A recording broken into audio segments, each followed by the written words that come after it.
छत्रपति शिवाजी महाराज ने कैसे मुगलों की नींद हराम कर दी, कैसे अपनी चतुराई और युद्ध नीति से उन्होंने मुगलों को कई बार किया था चारों खाने चित्त, क्यों अपनी सेना में किसानों को भर्ती किया करते थे शिवाजी महाराज। शिवाजी महाराज ने कैसे हिंद स्वराज के सपने को लेकर आधे हिंदुस्तान पर हिंदुत्व राज्य की स्थापना की, क्यों आज भी उन्हें इतिहास के महान हिंदू सम्राट के तौर पर जाना जाता है। जानने के लिए बने रहिए वीडियो के एंड तक हमारे साथ। छत्रपति शिवाजी महाराज का नाम तो आपने कई बार सुना होगा, लेकिन उनके जीवन के बारे में बहुत कम लोग जानते हैं। स्कूलों में बच्चों को भी शिवाजी महाराज के बारे में बहुत ज्यादा नहीं पढ़ाया जाता था। केवल मुगलों से ही भारतीय किताबों का इतिहास भरा हुआ है। शिवाजी महाराज एक ऐसे शख्स थे जिनके बारे में हर देशवासी को पता होना चाहिए, और यकीनन ये कहानी सुनते हुए आपके कई बार रोंगटे भी खड़े हुए होंगे और खुद पर गर्व महसूस हुआ होगा कि जिस भारत भूमि पर शिवाजी महाराज का जन्म हुआ, आप भी उसी देश में पैदा हुए। शिवाजी महाराज का जन्म 19 फरवरी सन 1630 को शिनेरी किले में होता है। उनकी मां का नाम जीजाबाई होता है और पिता का नाम शाहजी भोंसले। शाही जी मुगलों की सेना में एक वफादार सेनापति थे और इसी कारण परिवार को बहुत अधिक समय नहीं दे पाते थे। शाहजी भोंसले ने अपनी पत्नी जीजाबाई और बेटे शिवाजी की जिम्मेदारी अपने प्रशासक दादोजी कोंडदेव को सौंप दी। शिवाजी की मां ही उनकी पहली गुरु थी, जिनसे उन्होंने वेद कौशल का ज्ञान भी लिया। बचपन में शिवाजी महाराज ने गीता, रामायण और महाभारत जैसे सभी ग्रंथ पढ़ लिए थे। वहीं दूसरी ओर दादोजी कोंडदेव से उन्होंने हथियार और युद्ध कौशल की शिक्षा ली। बहुत कम उम्र में ही शिवाजी ने तलवारबाजी, कुश्ती और तीर कमान जैसे सभी हथियारों का ज्ञान प्राप्त कर लिया। वे शास्त्र और शस्त्र दोनों ही कलाओं में निपुण हो गए। शिवाजी जब बड़े हो रहे थे तो कुछ लोगों ने कहा कि ये भी अपने पिता शाहजी भोंसले की तरह ही मुगलों के वफादार बनेंगे। उस समय मराठाओं को मुगलों का नौकर समझा जाता था, लेकिन ये बात शिवाजी को किसी कीमत पर मंजूर नहीं थी। उनके भीतर तो अखंड भारत में हिंद स्वराज स्थापित करने की ज्वाला धड़क रही थी, लेकिन इसके लिए शिवाजी को एक मजबूत सेना की जरूरत थी। शिवाजी बचपन में जंगलों में काफी दौड़ भाग किया करते थे। उन्हें जंगलों और पहाड़ों की अच्छी खासी जियोग्राफिकल नॉलेज थी। साथ ही छापामार युद्ध में भी उन्होंने महारत हासिल कर रखी थी। उन्हें माउंटेन रैट के नाम से बुलाया जाने लगा। मावल के इलाके में शिवाजी ने अपने दोस्तों और किसानों को इकट्ठा किया और कहा कि अब ज्यादा समय तक मराठा मुगलों के नौकर बनकर नहीं रहेंगे। सभी किसानों के साथ मिलकर शिवाजी ने एक सेना तैयार की और किसानों को हथियार चलाने सिखाए।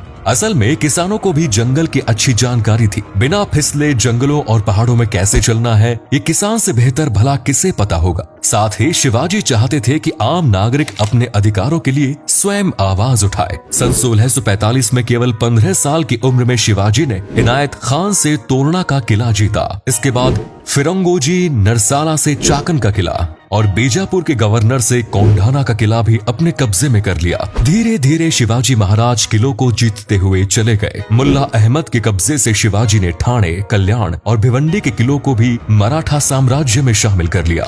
बेहद छोटी सी उम्र में इतने किले जीतने के बाद शिवाजी महाराज की बहादुरी के चर्चे दूर दूर तक मशहूर होने लगे और फिर ये बात मुगलों तक पहुंची।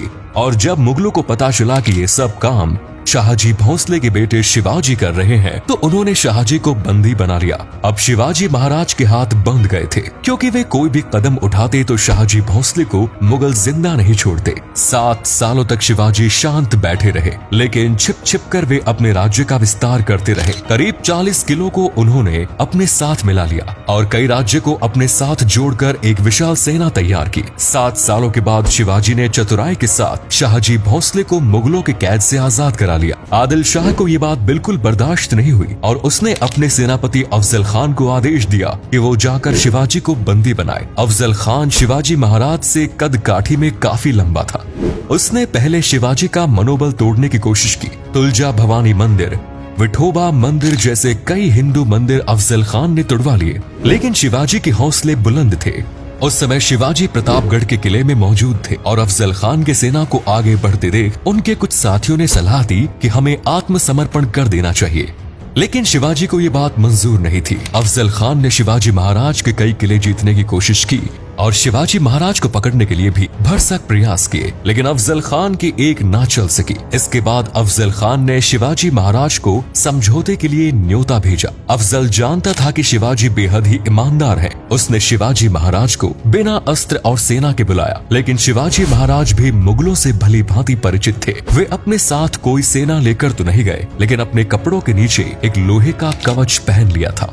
अफजल खान शिवाजी को देखते ही गले मिलने के लिए आगे बढ़ा और उनकी पीठ पर खंजर घोंप दिया, लेकिन कवच ने शिवाजी को बचा लिया और तभी शिवाजी महाराज ने अपने हाथ में पहने बागनाथ से अफजल खान पर हमला कर दिया और उसकी छाती चीरकर गुर्दे बाहर निकाल दिए। अफजल खान की मौत की खबर सुनते ही उसकी पूरी सेना का मनोबल टूट गया और इस तरह से 10 नवंबर 1659 को प्रतापगढ़ का किला शिवाजी ने जीत लिया। अफजल खान की मौत की खबर सुनने के बाद आदिल शाह ने अपने सेनापति सिद्दी जोहर को कंडाना किले पर आक्रमण के लिए भेजा और साथ में करीब 1 लाख सैनिकों की फौज भी रवाना की।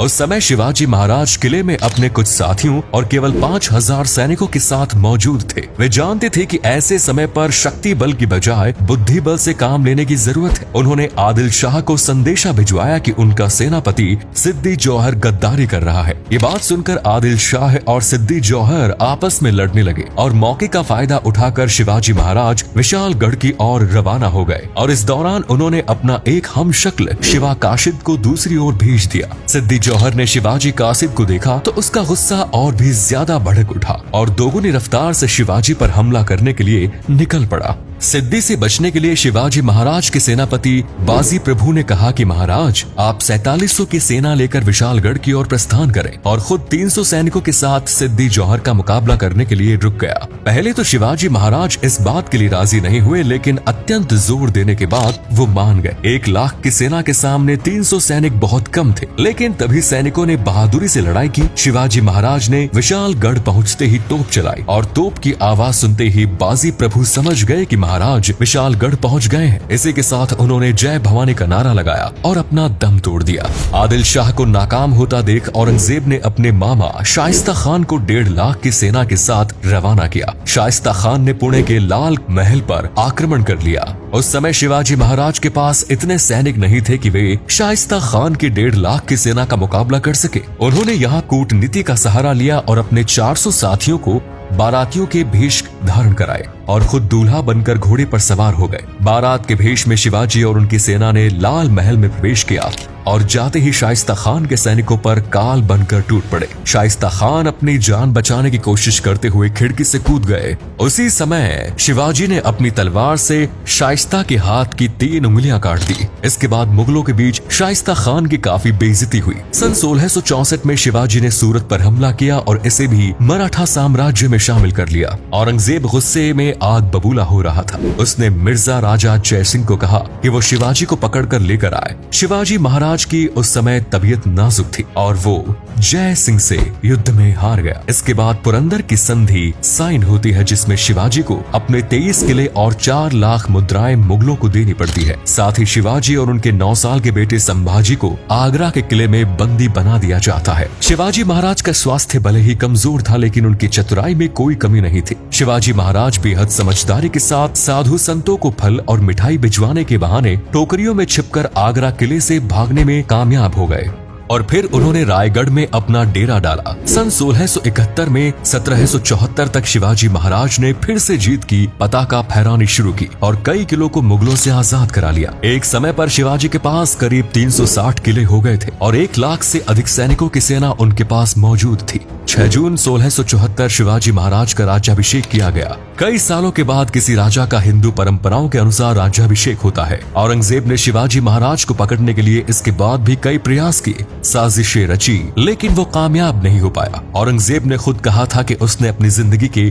19 साल शिवाजी को परास्त करने में लगा दिए, लेकिन वो हर बार नाकाम रहा। 3 अप्रैल सन 1680 में शिवाजी महाराज की बीमारी के कारण मृत्यु हो गई, लेकिन उनका नाम इतिहास के पन्नों में हमेशा अजर अमर रहेगा। तो दोस्तों, ये थी शिवाजी महाराज की पूरी जीवन गाथा कि आखिर किस तरह उन्होंने मुगलों को भगाया और एक भारत में हिंद साम्राज्य की स्थापना की।